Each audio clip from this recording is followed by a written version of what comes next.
भाई सभी भाई है ना, राम राम भाई। भाई हम अमेरिका डोंकी खातर आए थे भाई, 4 जने बचे भाई हम। ठीक है भाई। भाई एक ब्रेड के पैकेट था हमारे पे, 5 दिन हो गए वही ब्रेड का पैकेट खाने हमने, बुरी हालत होगी भाई जमा करती। अप्रैल 2017 में करीब 30 इंडियंस और 100 से ज्यादा दूसरे एशियन कंट्रीज के लोग साउथ अमेरिका और नॉर्थ अमेरिका को लिंक करने वाले डारियन गैप के थ्रू चले जा रहे थे। इस रीजन में जंगली जानवर और सांप मिलना एक बहुत ही आम बात है, बट इन लोगों को इस सब का कोई डर नहीं था, क्योंकि ये सभी लोग अपनी जिंदगी भर की कमाई एक इलीगल इमिग्रेशन एजेंट को देकर एक बेहतर जिंदगी की तलाश में निकले थे। बट ये सब लोग जा कहां रहे थे?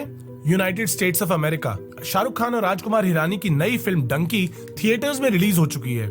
लोगों को काफी पसंद भी आ रही है, बट ये फिल्म सिर्फ एक फिल्म नहीं, सच्चाई है हमारे देश के लाखों लोगों की, जो एक इलीगल इमिग्रेशन टेक्निक का यूज करके अपने देश को छोड़कर यूके और यूएस जैसी कंट्रीज में जाना चाहते हैं। एंड इस वीडियो में मैं आप सबको यही बताने की कोशिश करूंगा कि क्या ऐसे रीजंस हैं जिसकी वजह से ये लोग अपनी जान तक दांव पर लगा देते हैं सिर्फ एक दूसरी कंट्री में जाकर एक लो लेवल जॉब करने के लिए।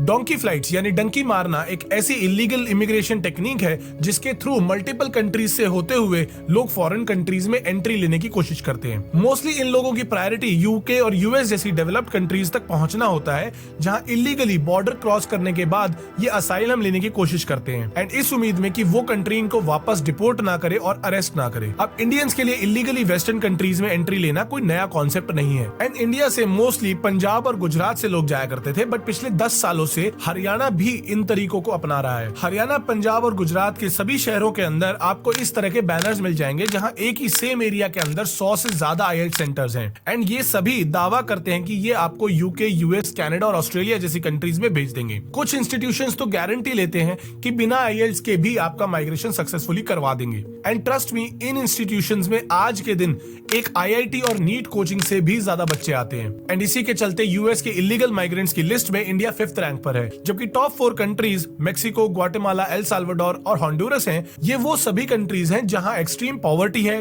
क्राइम है, एजुकेशन नहीं है, और सभी कंट्रीज यूएस के पास हैं। बट ये सभी लोग इंडिया को छोड़कर जाना क्यों चाहते हैं? वो कौन लोग हैं जो इनकी इस डेस्परेशन का फायदा उठाते हैं? अब इस डंकी रूट को मोस्टली यूज 2 तरह के लोग करते हैं। एक वो जो इमिग्रेशन रिक्वायरमेंट्स जैसे लैंग्वेज और एजुकेशनल क्वालिफिकेशंस को फुलफिल नहीं कर पाते, और दूसरे वो जिनको ये लगता है कि अगर वो यूएस और कनाडा चले जाएंगे तो वो अपने परिवार के लिए कुछ पैसे इंडिया भेज पाएंगे और इंडिया में अपने सोशल स्टेटस को इंप्रूव कर पाएंगे। अब इंडिया में इन दोनों ही लोगों की सिचुएशंस का फायदा कुछ एजेंट्स उठाते हैं, जिनको हम डोंकर्स कहते हैं। अब एक डोंकर कोई भी हो सकता है, एक ट्रैवल एजेंट हो सकता है, एक आईएलटीएस इंस्टीट्यूट हो सकता है, या फिर कंसल्टेंसी फर्म्स जो आपको फॉरेन कंट्रीज में भेजने का दावा करती हैं। इन सभी लोगों का काम करने का तरीका भी काफी सिमिलर होता है। पहले ये उन लोगों को ढूंढते हैं जो इंडिया में कुछ भी नहीं कर पा रहे हैं, बट स्टिल एक वेल टू डू फैमिली से बिलोंग करते हैं। नॉर्मली ये लोग 18 से 30 साल की एज के लोगों को मैनिपुलेट करते हैं और इनको अमेरिकन ड्रीम दिखाते हैं। इंडिया छोड़कर वेस्टर्न कंट्रीज में जाने के फायदे बताते हैं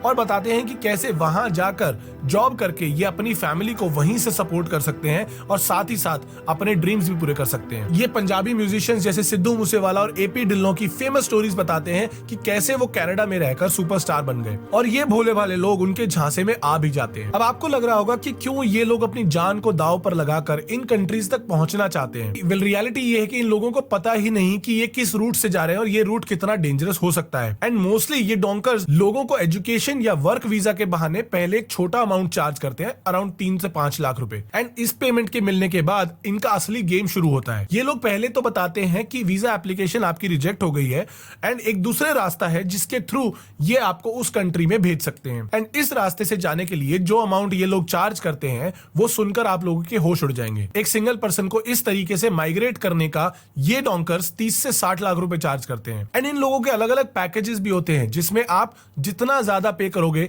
ये उतना ही आपको इजीली उस कंट्री तक पहुंचा देंगे। इन पैकेजेस का कॉस्ट आपके रूट और आपके डेस्टिनेशन पर भी डिपेंड करता है। ये अमाउंट हर एजेंट का अलग होता है, एंड ये अमाउंट इन कंट्रीज के बॉर्डर तक जाने का होता है। फॉर एग्जाम्पल, अगर कोई 15 लाख रुपए देता है तो ये लोग सिर्फ पोर्चुगल तक ही आपको पहुंचाएंगे। अगर कोई 30 लाख रुपए देता है तो जर्मनी तक पहुंचाएंगे, एंड उसके आगे ये लोग आपको अपने हाल पर छोड़ देंगे। अब यूएसए के लिए नॉर्मली पैनामा के रूट से डायरियन गैप से होते हुए मेक्सिको जाना पड़ता है एंड वहां से यूएसए बॉर्डर में इलीगल एंट्री करनी पड़ती है। इसी प्रॉब्लम को एड्रेस करने के लिए डोनाल्ड ट्रंप ने अपने टेन्योर में मैक्सिकन बॉर्डर पर वॉल भी बनवाई थी। एंड अगर आप पैनामा के जंगल और मेक्सिको से होते हुए यूएस बॉर्डर पहुंच भी गए तो वहां पर आपको अरेस्ट करके या तो फेडरल प्रिजन में डाल दिया जाएगा या फिर आपको अपनी ही कंट्री में वापस डिपोर्ट कर दिया जाएगा। एंड ट्रस्ट मी, ये बेस्ट केस सिनेरियो है क्योंकि ज्यादातर लोग इस पूरी डोंकी फ्लाइट के दौरान या तो भूख प्यास से दम तोड़ देते हैं या फिर कोई जंगली जानवर उन्हें मार देता है। बट इसके बावजूद डोंकी फ्लाइट्स के रास्ते जाने वाले लोगों के नंबर्स बढ़ते ही जा रहे हैं। जहां 2016 में 3668 इंडियन इलीगल इमिग्रेंट्स यूएस में थे,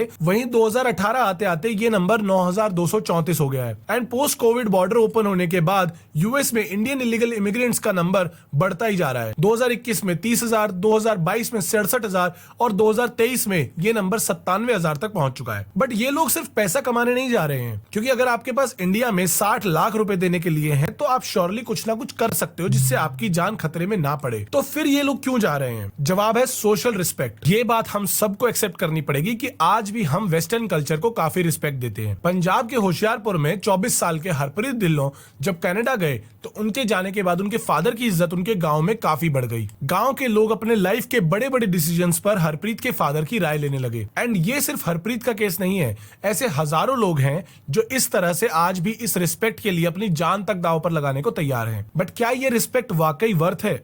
आई hope not. And I hope Dunki movie इस टॉपिक के थ्रू काफी कुछ दिखा सके जिससे लोग समझ सके कि ये फॉरेन कंट्रीज में जाने का भूत हो सकता है उनकी डेथ का रीजन बने। आपको क्या लगता है कि आगे फ्यूचर में क्या ये डोंकी फ्लाइट्स के थ्रू जाने वाले लोगों के नंबर्स कम होंगे या बढ़ेंगे? कमेंट करके मुझे जरूर बताएं एंड सब्सक्राइब जरूर करना मेरे चैनल को। एंड हम मिलेंगे एक और नई वीडियो में।